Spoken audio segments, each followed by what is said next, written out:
En la amplia tradición de la literatura que trabaja sobre enfermedades, uno puede mencionar en la literatura argentina Biografía de mi cáncer de Patricia Kolesnikov, Desarticulaciones de Silvia Molloy.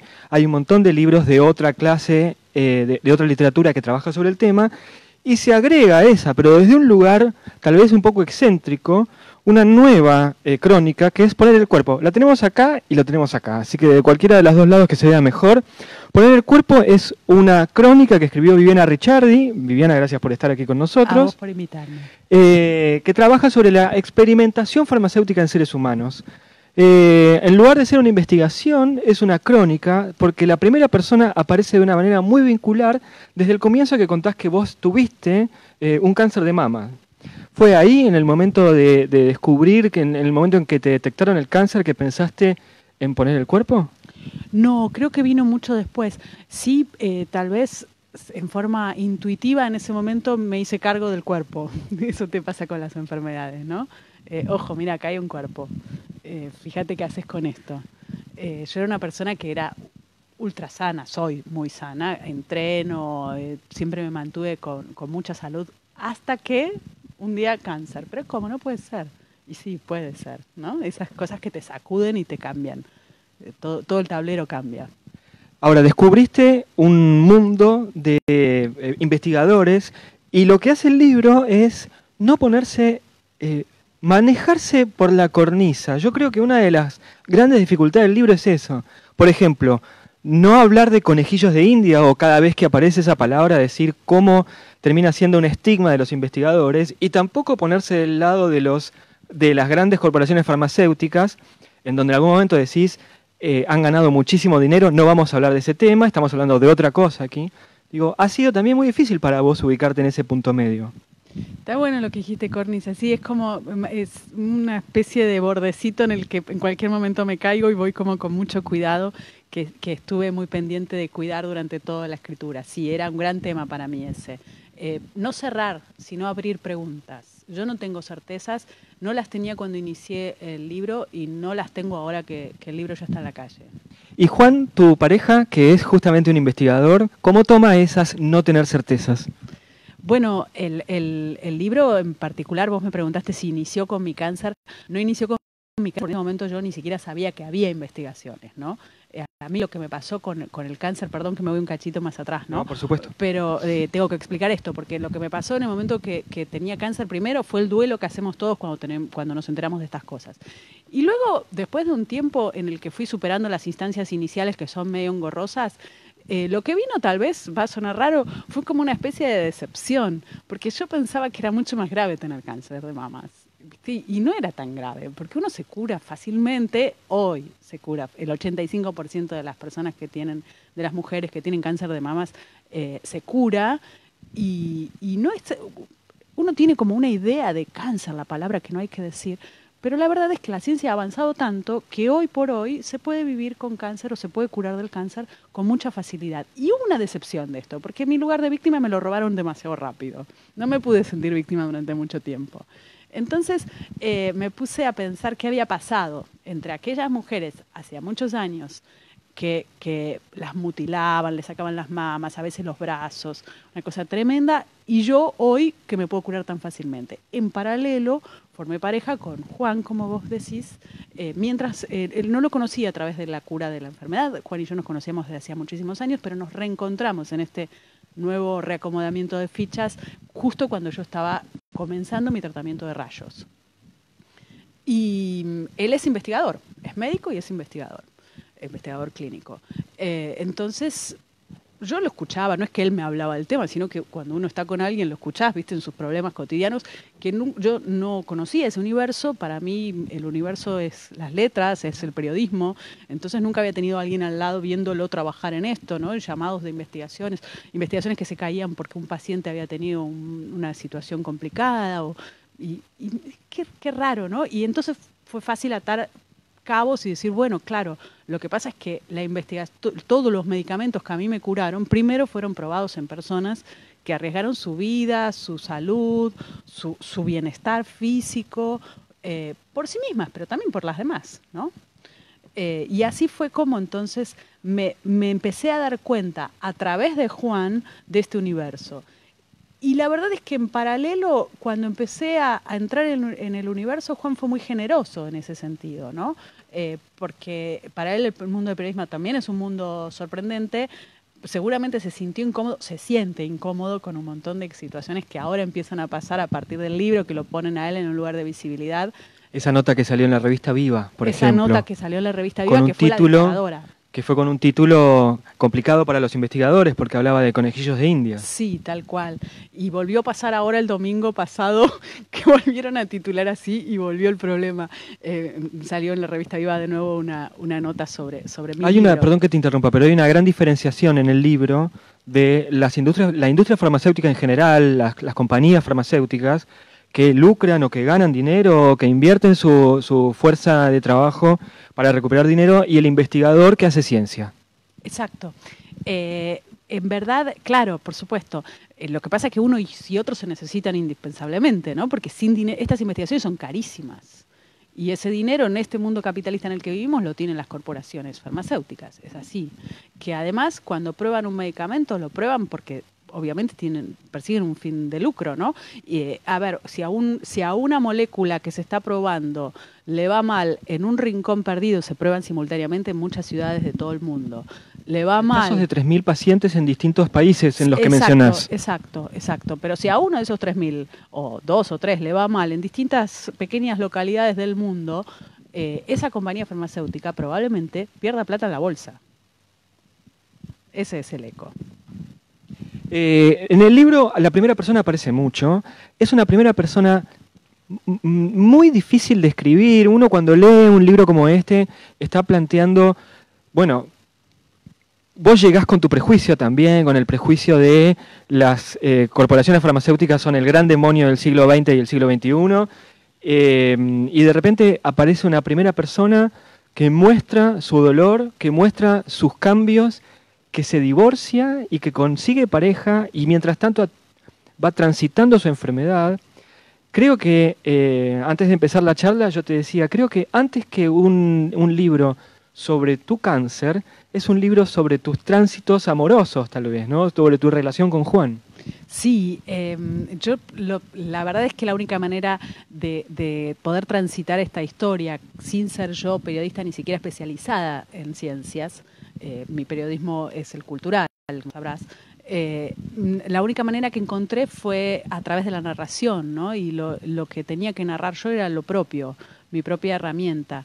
Y a partir de ahí contar la relación con Juan me ayudó a contar cómo, porque todo eso sucedió en paralelo, ¿no? Mi recuperación del cáncer fue a partir del inicio también de mi relación con Juan y la forma en la que fui investigando acerca de la investigación clínica también fue en paralelo.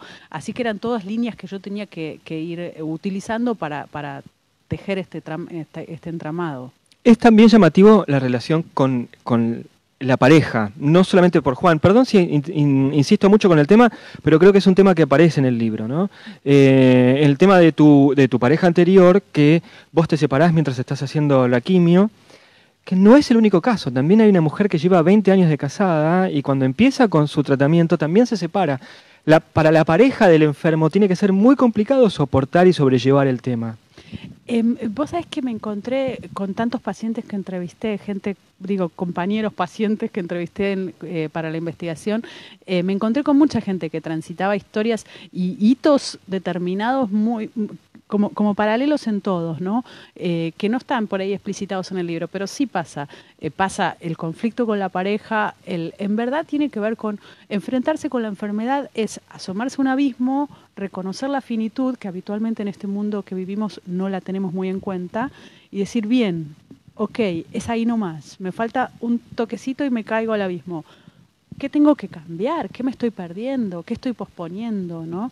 Me parece que tiene más que ver con eso que con la no compañía. Por ahí en el caso de que vos estás citando de una de mis entrevistadas, sí, ella lo que descubre es una persona a su lado que no la acompaña. Pero en mi caso en particular no sé si tenía que ver con eso, ¿eh? Yo creo que mi ex marido me acompañó mucho y lamentó mucho que no poder acompañarme hasta el final de la enfermedad. me parece que tiene más que ver con una necesidad propia, ¿no? De tomar el toro por las astas, es decir, dejarme llevar por ese impulso. Viste que uno muchas veces vive como por inercia y se deja llevar por un impulso que lo lleva en un sentido y no es lo que desea. De la misma manera que tomé esa decisión, también tomé la decisión de dejar trabajar en televisión. Yo tengo toda una carrera hecha en tele, me ha ido muy bien. Como por guionista. Suerte. Antes de como guionista, he sido conductora de televisión, he sido gestora, yo dirigí Canal A durante muchísimos años, produje tengo cientos de horas documentales producidas, tengo una experiencia y una expertise muy fuerte ahí. Iba muy bien y sin embargo ya estaba cansada. Estuvo genial, aprendí muchísimo, pero ya estaba cansada, no tenía más ganas de hacerlo. Y poder reconocer eso y decir, bueno, a partir de ahora me voy a dedicar a vivir de la palabra, ¿no? Yo quiero vivir de la palabra. Y entonces ahí refloté la guionista. Ahí dije, televisión sí, pero solo como guionista.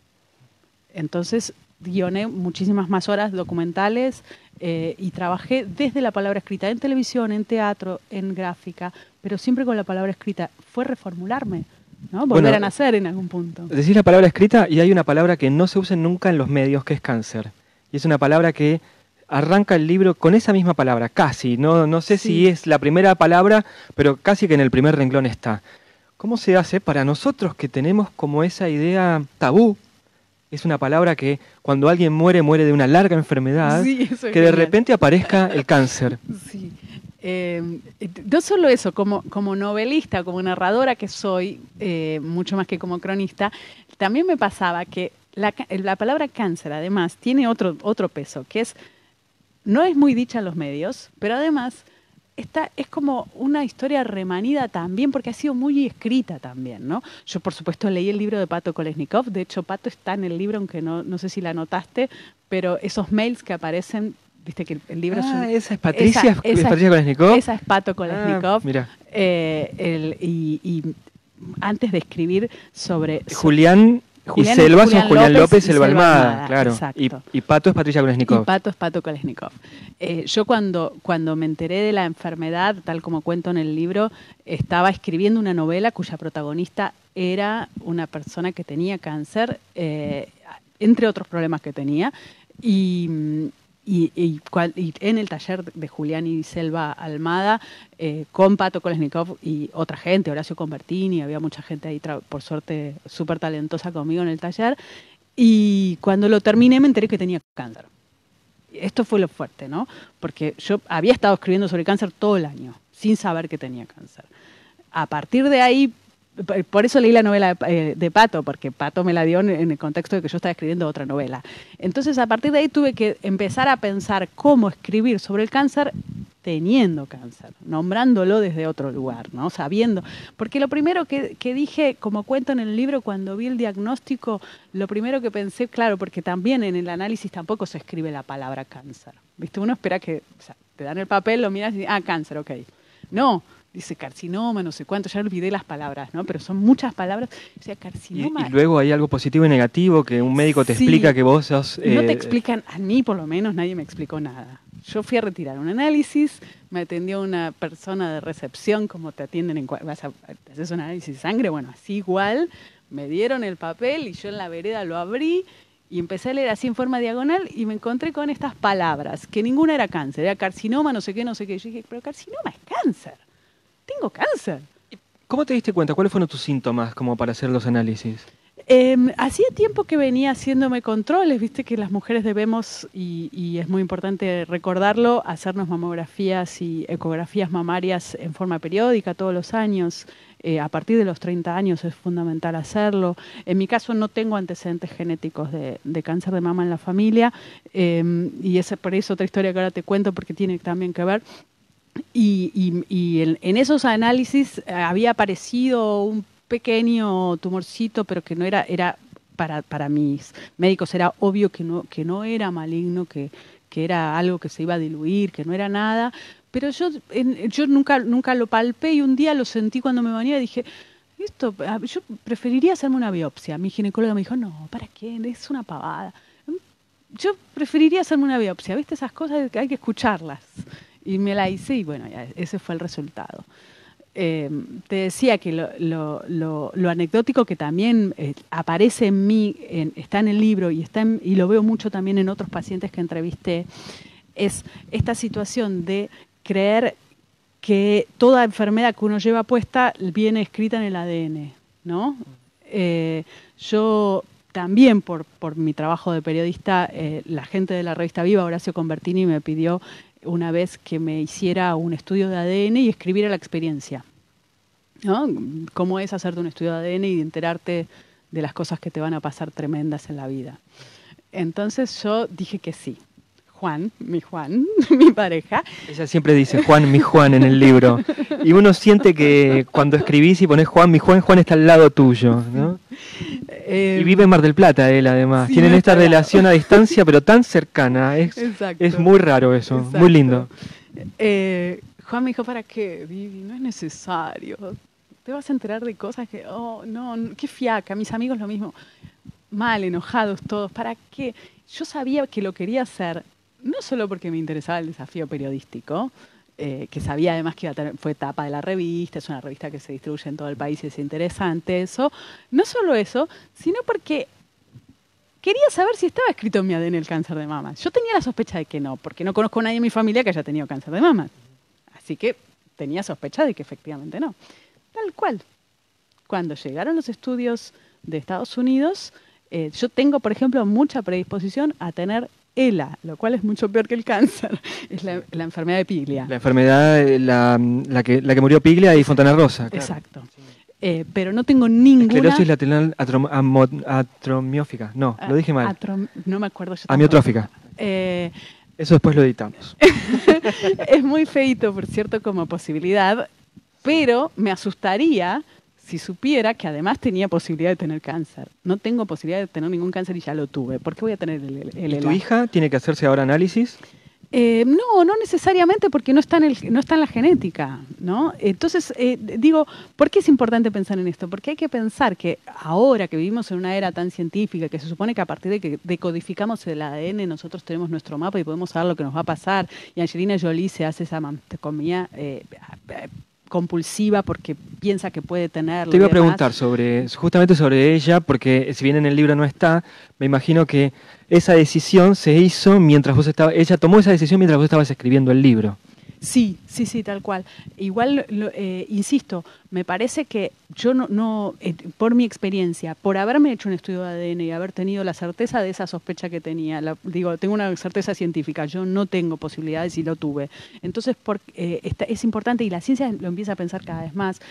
Juan, de hecho, está totalmente de acuerdo también con este punto, y lo hemos discutido mucho entre nosotros, que es que en verdad las enfermedades las desarrollamos por factores ambientales, como le llaman los médicos, y ambientales no es el agua que tomamos solamente, es la tensión en la que vivimos, el estrés en el que vivimos, las situaciones incómodas en las que vivimos. Hay un punto, yo no tengo ninguna comprobación científica, pero hay un punto en el que uno, si realmente se concentra en sí mismo, sabe qué está haciendo que lo está enfermando en algo. Yo sabía esto en algún momento, como, ¿viste esas personas que estamos espléndidas y nos tragamos todo, pero algo está doliendo adentro? Bueno, algo se está enfermando. Me parece que es importante que soy cero espiritual, pero hay algo de esto que puedo comprobarlo en cuerpo propio. Te hago un par de preguntas más. Todos los entrevistados que trabajaste primero que no son solamente de Capital, hay gente de La Rioja, gente de distintos lugares. Con todos hay una situación que es este contrato que firman o esta declaración en la que van a participar de una investigación. Consentimiento informado. Gracias. En este consentimiento, la gran mayoría no entiende nada. Y hay uno, de hecho, que te dijo, yo no lo quería leer porque si no, directamente ni lo firmaba. Abogado ese. Sí. Entonces, ¿dónde el médico tiene que insistir o cómo tiene que insistir el médico como para leer, para que ese consentimiento sea completamente consciente del paciente? Hay cantidad de talleres, seminarios que hacen los médicos para entrenarse en eso mismo. En estar seguros de que la persona cuando firma sabe lo que está haciendo. Hay preguntas que les hacen para ver si realmente leyeron o no el consentimiento informado. Con lo cual, la regla es clara, el problema es cuando empieza a aparecer el error humano, ¿no? Cuando las personas no son suficientemente rigurosas en la implementación de la regla. Pero tal como está en nuestro país, yo no investigué fuera del país, tal como sucede en nuestro país con la reglamentación como está en este momento, si se pudiera cumplir la regla al pie de la letra, no habría ningún paciente que llegara a esa instancia. Lo que pasa es que igual, de todas maneras, hay que pensar que entre las reglas, una de ellas está en que se supone que una persona que tiene algún tipo de vulnerabilidad no debería ser sujeto de tentación de una investigación clínica siquiera, no se le debería consultar. Entonces, ¿quiénes son las personas vulnerables? Bueno, una persona con problemas económicos, una persona con debilidad mental, pero yo me pregunto, ¿quién puede no ser vulnerable estando enfermo, ¿no? Además que tenés el caso de unos medicamentos que cuestan 230.000 pesos mensuales. Por eso, ni hablar, ni hablar. Además hay casos en los que las personas entran a un experimento. Juan siempre dice esto, es un experimento, es importante recalcarlo, porque se dice investigación y parece como más, es un experimento. Es algo que él cree que los médicos le tienen que decir a sus pacientes.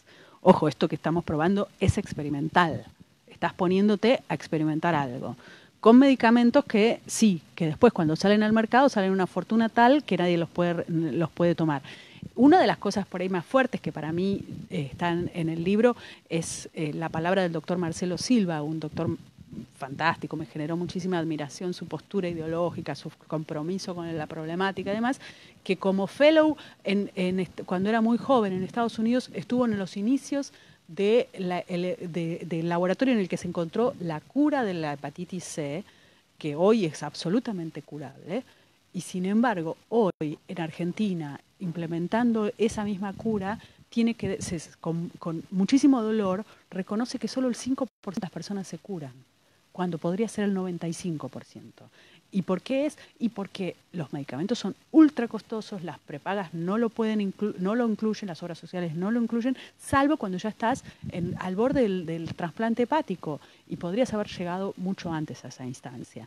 Entonces, hay un equilibrio delicado entre la experimentación científica y el sistema que cubre, aún sin proponérselo, las falencias del sistema público de salud, que como sabemos es muy falente desde hace muchísimas décadas. Viviana, además de escribir en primera persona, poner en el cuerpo, hace muy poco escribiste en primera persona una obra teatral de tu familia, Salerno, y yo me imagino que si bien Salerno nació como un comentario en Facebook y ahí Luciano Olivera te llamó, Luciano Olivera, el escritor y director, que te dirigió en esta obra con tu hija, me parece que la primera persona es algo que te convoca y creo que dialogan entre sí poner el cuerpo y Salerno. De alguna manera hay una relación. ¿Vos la encontrás? Me sorprendés. Sí, probablemente. De hecho, fueron paralelas. Yo escribí Salerno mientras escribí Poner el cuerpo. Así que indudablemente debe haberla. Yo creo que es reconocer tu cuerpo y reconocer a tu familia, ¿no? Reconocer la relación con tu padre, ¿no? Sí, tal cual. Sí. En Salerno lo que expongo es el mito del padre, ¿no? Por llamarlo de algún modo, del modo en el que cada uno puede relacionarse con ese mito, está constituida su propia personalidad. Yo expongo mis propios agujeros en el mito del padre en la obra y también al mismo tiempo el mito de la madre, yo como madre, ¿no? ¿Qué madre soy a partir de qué padre tuve? ¿Soy hija o soy madre? Además, ahí en Salerno nos estamos yendo un cachito del libro, pero Salerno es muy interesante porque la patria de tu padre, el país de tu padre, es la patria, es un poco lo que me pasa a mí, que a los hijos de los inmigrantes es lo que nos pasa, ¿no? Pero tu mamá es de Entre Ríos o de Santa Fe. De Santa Fe, tal cual. Sí, tal cual, porque la obra tiene un texto que dice, ¿por qué es importante la tierra de mi padre y no la de mi madre? ¿No? Y para cerrar, mientras venías, tenías en tu bolso que está allá el pañuelo verde. ¿El miércoles que viene o el martes que viene? Miércoles que viene. El martes vamos a estar en la vigilia. ¿Por qué para vos es importante que la ley salga? Digo, tenés el pañuelo y lo estás llevando a la calle, ¿no? Es fundamental. Para mí, en paralelo, acompaño la movida, principalmente porque soy madre de una hija, de una chica de 16 años, que me enseña, entre otras cosas, a militar, ¿no? Yo nunca fui muy militante y ella tiene un compromiso militante muy fuerte. Y a partir de ella y de su compromiso con la militancia feminista es que yo me reencuentro con mi ser mujer y con la importancia de pensar en las problemáticas de la mujer. Una de las principales tiene que ver también con la falla del sistema público de salud y es que no puede ser que las mujeres sigan muriendo en centros clandestinos por falta de recursos. Las que mueren no son las que tenemos plata para pagarnos un aborto. Las que mueren son las que están realmente en condiciones paupérrimas. Y no hay experimentaciones científicas que te salven en esos casos. Me parece muy importante sacarse la careta, ¿no? Tantas cosas que no se dicen. No se dice cáncer, no se dice aborto, no se dice... Basta. Digamos las cosas y veámoslas de frente. Viviana, muchas gracias por haber venido al Auditorio de Grandes Libros. Esta charla sale por Facebook. La recomendación es leer, poner el cuerpo. Aquellas personas que lo hayan leído Biografía de mi cáncer, de Patricia Kolesnikov, que se consigue por Indie Libros, ahora porque está agotado en papel, pero está en la versión ebook. Los que hayan leído De vidas ajenas, de Carrere, bien pueden continuar esos libros con esta crónica que es... Primero, está súper bien escrita, muy documentada, muy esclarecedora. Y el agradecimiento a Tamara Rice, que está del otro lado de la cámara, y Cristian Acedo, que armó todo el equipo. Gracias, Viviana, por haber venido. A ustedes por haberme invitado.